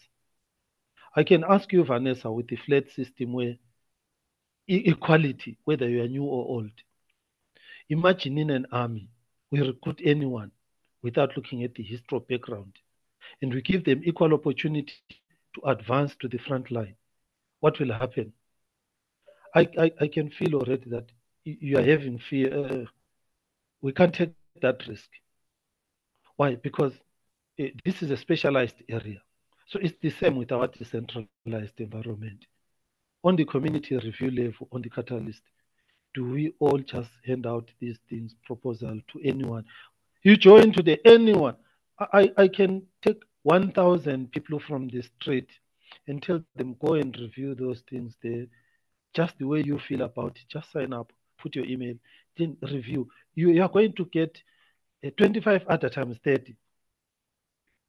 That's a lot of money for you, rather than selling tomatoes in the street. And for sure, there is no entry barriers. There is no look into, no, but this type of, and you will find even these people who are in the street selling tomatoes, they will be sitting on community review, assessing a proposal written by a doctor from different universities, someone who has spent years and years researching and doing objective experiments and they really has got something, and then it is in the hands of a reviewer who has got no background, and is rated, this one is 2 out of 5. I can't get what this person is talking about. I give him 1 out of 5. So I don't know if Vanessa sees the point. Is it really possible to have a complete non-judgmental, no historic, flat system which disregards some values that tried and tested in the past? I will tell you, there is a lot in the catalyst. It tries to flatten everything to a point that some of the results of the catalyst are shocking. To me, they were even shocking. I was looking at the what you call proposal review rewards for Fund 9. There's something shocking. It shocked me. It might not shock you, don't worry. But how it shocked me is we have a bunch of about 3,000, sorry to say a bunch, a group of about 3,000 reviewers or community proposal assessors. All work 2 weeks, different lengths. Okay, we have got some who did 130 proposals, got some did 10. Okay, we see that. But there was no average amount for each person. I don't know how they arrived at this. The result came like this. There is one reviewer, the highest earner.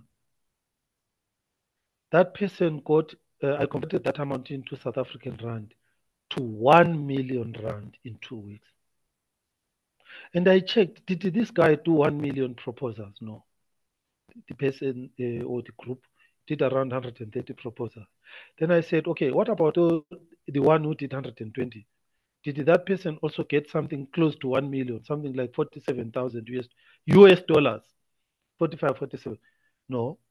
To my shock, the person who did something like 120, that person fell down to something like 5,000 US dollar.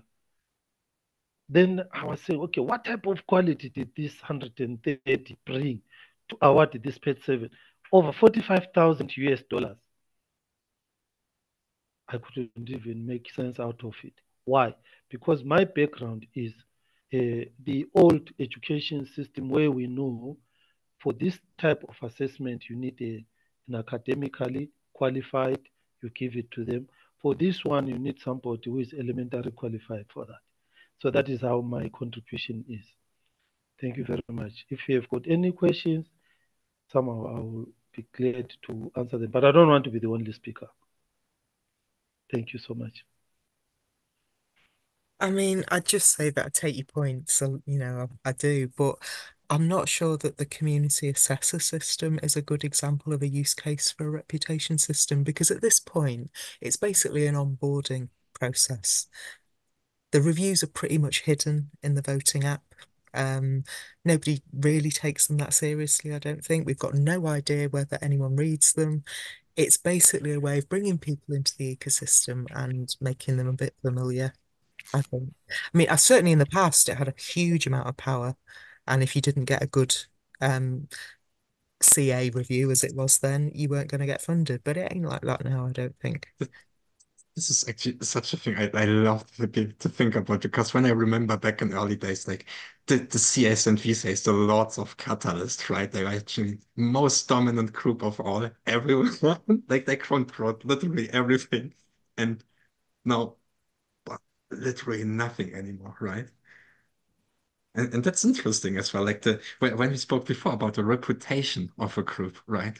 Like in early Catalyst days, there was a very high, let's say, that the whole system applied a lot to the reviewers. Actually, in this regard, they had a quite strong, let's say, group reputation within Catalyst, right?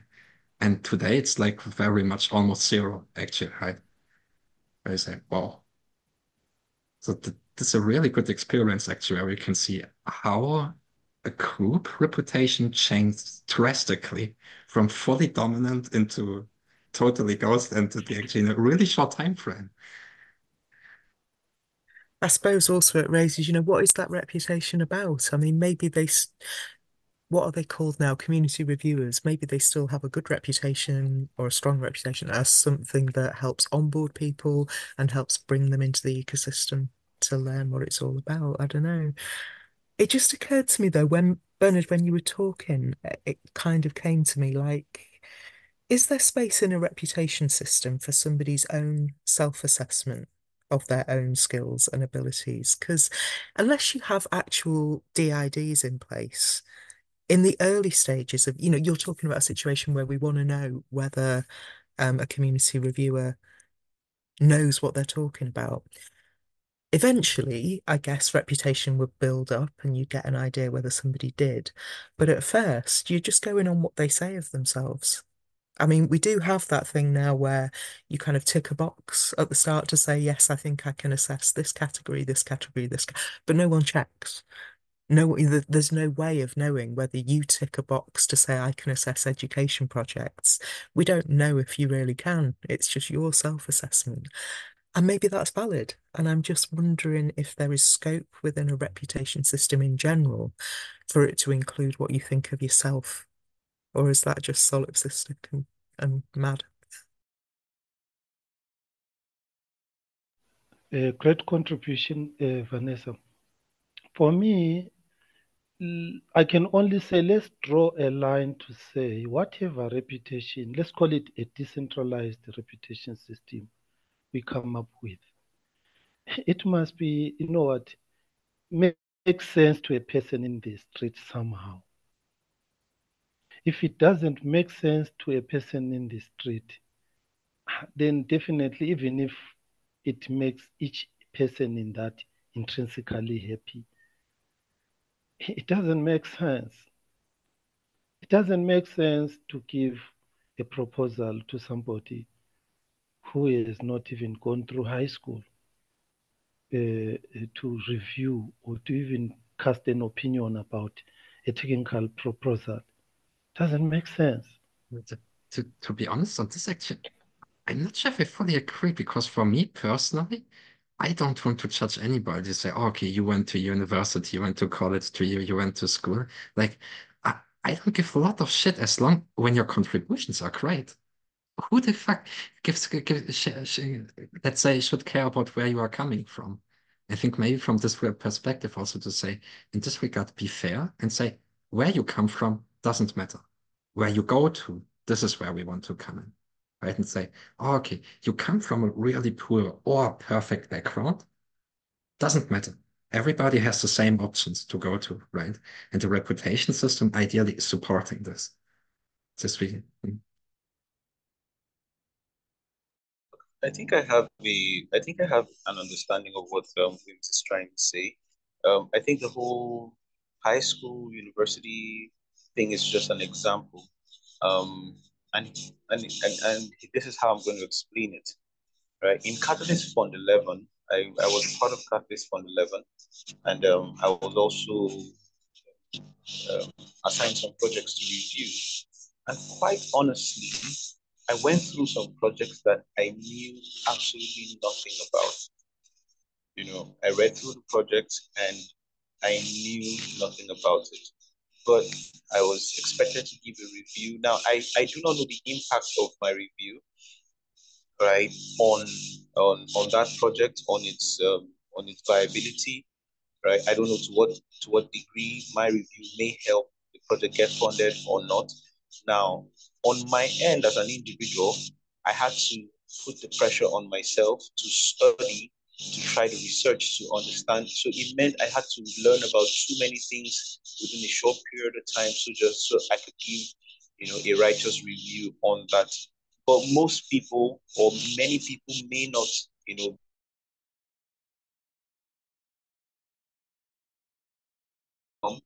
just write anything, you know, and you don't know to what degree that could serve as a demerit to, you know, someone's work, right? I think I'm just trying to give to buttress what I think Wims is trying to say. The whole analysis with high school, university professor, it's just context. It's not an exact implication. I don't think so. You may clarify, Wims, if that's not. Yes, it was an analogy. Maybe I gave an example, but that is a reality. There is a 9 out of 10 chances that is happening in the catalyst.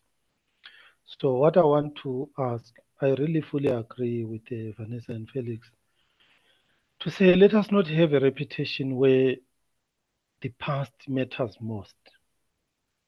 But my question then now, will we have confidence in such a reputation system in terms of how then do we audit its validity or its future usefulness? I don't know if my question is very clear.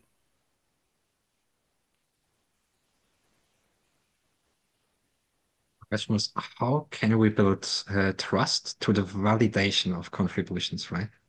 Or confidence? Yes. And then how do we have trust or confidence in a reputation system which let's say today we have got new members and they all are given the same opportunity to say, we don't care where you come from, what religion, what past, whatever, which is very good. But all what we want you to apply for funds. But then when we get into that application for funds, then it means maybe how then do we build this reputation from step 1 to step 2? Because the moment we reach step 4, then we already have built up a history.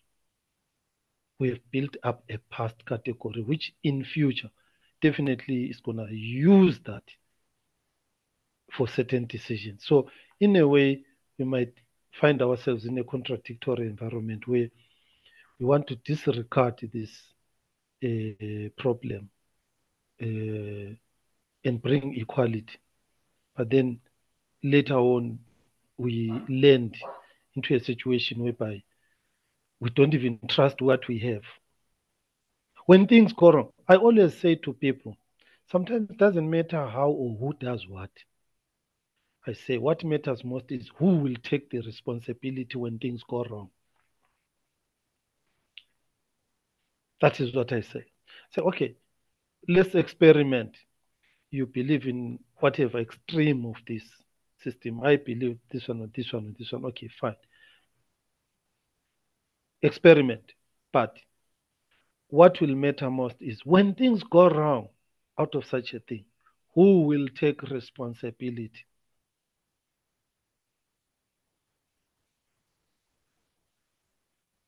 And Ronnie, you have your hands up. And Yeah, just a quick I'll reminder, make we this my last. slow What? we slowly close the call Yeah. and we are 1 hour over time. This is Oh my really God. good, especially deserved. I'll But really make good. this my sort of final thoughts then. Yes. And I sort of want to reply to Bernard's question. How do we build trust in a reputation system? I think maybe we do it by not expecting the reputation system to do too much. We don't expect us to tell us this person is better than that person and to create a hierarchy for us. It's just data. And a reputation system would maybe just say, this person has done this and has done that. And we leave the evaluation of that to the individual who looks at that data. Maybe it needs to be a way of aggregating or simplifying it or something, but I'm questioning whether a reputation system should make those value judgments for us. Maybe it's more a case of making the data available so that, if I think somebody who has worked in education is a good thing, then I go, yeah, that person has a high reputation in my eyes. And if somebody else thinks, well, I don't give a monkeys about somebody who's not a developer, then that gives that person a low reputation. And I'm not saying there's any such people, of course, even though we know there are. But yeah, that's kind of where I'm at. It's really good. And would love to invite everybody anyway for share your last thought. Let's make a last round. Well, what are final thoughts which stick to you after the call at the end of the workshop now? And then we call it a day. What do you think? Ronnie started already? Who wants to go first? I call you out if you don't go for it. I tell you. Well, Dominic, because it's mine already. What's up with you? And Well, you pass it over to somebody else then. yeah. Well, first of all, I think that's the workshop where I made the most notes. It's like really, really good thoughts and questions, and from a completely different angle than the workshops before. So we were like more, very much focused on like how to solve reputation for that use case. And now we took a step back and maybe even had like a philosophical view on that and asking some ethical questions. And yeah, and I think that, like for me personally, that was like really, really helpful to take these things into consideration as well, especially because I am one of those people who try to build such a system. So it's like really important to understand the, yeah, I would say the ethical or philosophical part of such a system and how it impacts yeah, persons at the end. So yeah, very happy with that round. And I pass it on to Duke. Okay, so I'd say that I'm quite open to the experimentation of this, right? Like I said in my first argument, there are pros and cons, right? And then I think Dominic said something in the chat. He was like, the advantage is that it's open to everybody, and the disadvantage is that it's also open to everybody. I'm quite open to the idea of experimentation. I have a scientific approach to life. So I'm quite open to the experimentation of it. So either ways, I'm good.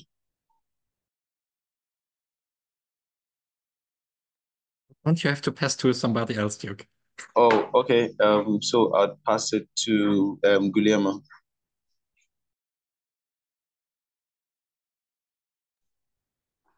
Okay, thank you, Duke. Yeah, so just to keep it short, I think that, as I mentioned before, when I participate in the discussion, everything we try on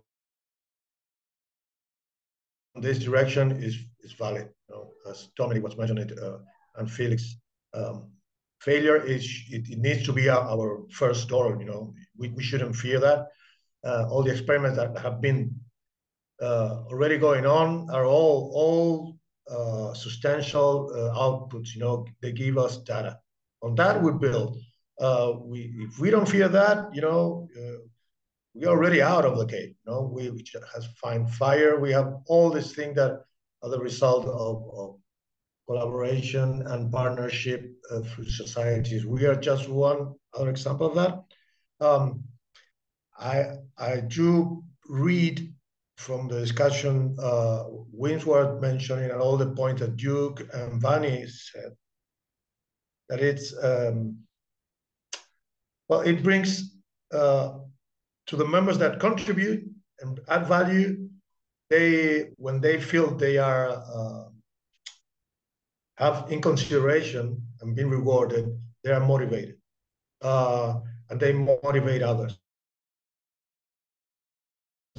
And to be respectful with the efforts, it's something that this system needs to focus on, because that brings, it's like running on the train and training, and then the guy said, okay, you're playing on Sunday.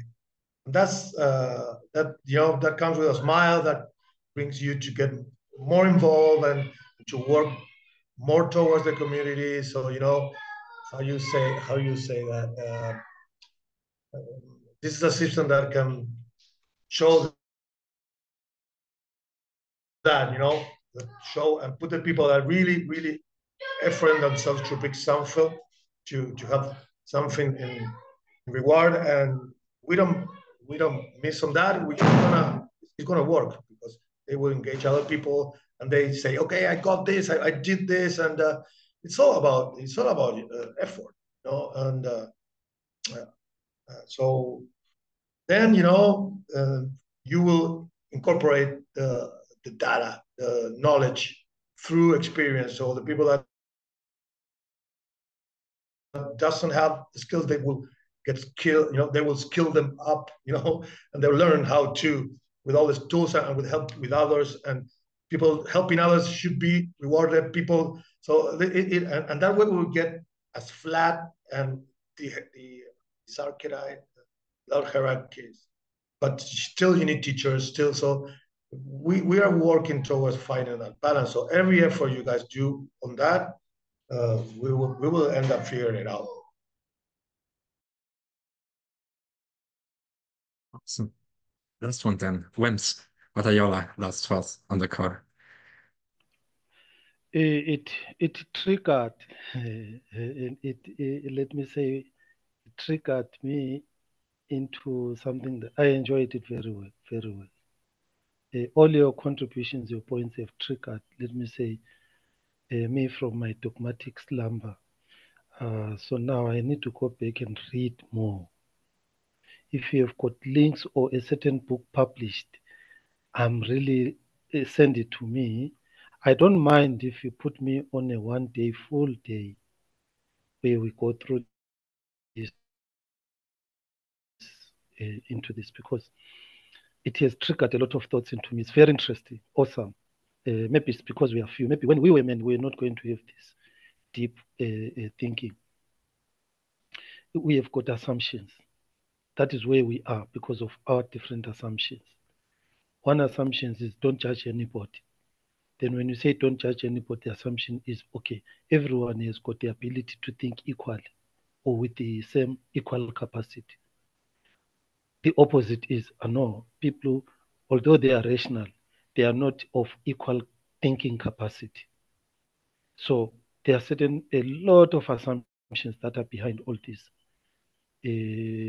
We want to balance up individual satisfaction, which, for example, if you bring in judgmental things within categorizing of activities, certain individuals who will never fall into those categories will not be happy. So it loses again that reputation score of individual intrinsic motivation. So for me, I really enjoyed saying thank you very much. And I enjoyed it very much. And I would be willing to even come up on board again. If there are some reading references, I would be very willing. Actually, before I came here, when I signed up, I did request for some reading links on this. There is any article published or theory or something, it is welcome. I'm really ready. Invite me again. I put a link in the live chat there. There we have already a documentation which is started, where you can see already some oversights and insights from the previous workshops. It's the Git book. And there you find also all the YouTube links. We recorded all the workshops. And this was the fourth of this one. And I put another chat link here as well. This is from all the stuff from the meetings. We train our own GPT. And you have a GPT which knows about, again, much more about all the meetings. And you can directly chat with the thing to dive deeper and get more insights and stuff. It's in the live chat. A channel for this. No, there isn't yet a channel. I think the best place could actually be to use the SNet Discord on this regard. Jan would say Mattermost. I know Mattermost sucks. Not a lot of people feel comfortable and spend a bunch of time there. So maybe the Discord is the There are best actually place. channels on Mattermost, but they are not really public. So. And for continuation here, and with this workshop, we closed the last of the 4 workshops. So in the next days, we will improve the whole documentation of the thing. And then we write a summary and a recommendation for the community and Singularity and Foundation, outlining a little bit what did we got together, what are the insights, views, perspectives from all sides on reputation in this regard, and how should or what things should the DeepFunding reputation system definitely take into account. And from there, I think a lot of you voted maybe also for our proposal in DeepFunding round 3, which funded this stuff. And then for process, you should definitely stay tuned, and Dominic will lead this forward, ideally with trust level. And in the next DeepFunding round 4, then have a continuation where we say, okay, ideation now closed, ideation in DeepFunding round 3. Now we can go for a much more concrete proposal for developing a reputation system for DeepFunding in DeepFunding round 4. And everything what is done through these workshops creates a little bit the baseline and says, okay, in which direction does the whole thing actually goes to? So ideally that the whole thing is really built actually by what the community says should be there. But also in the workshops, you will see we spoke with quite some people from DeepFunding, from wider Singularity Net ecosystem, and also with other blockchain ecosystems. So our main goal was as well to capture a little bit all the different layers and to see how is reputation relevant to each of these places. So, yep, that's it. Thanks a lot Cool. for that you voted for us in the last round. Please vote for the continuation and stay voted and stay tuned on the whole thing. And there's more to come. That's true. And thanks a lot. This was really good insights from everybody. Yeah, it's a Thank you. cracking meeting. Thanks, Dominic and Felix, for running it. Thank you guys for joining and contributing. Yeah, very enriching discussion. Thank you.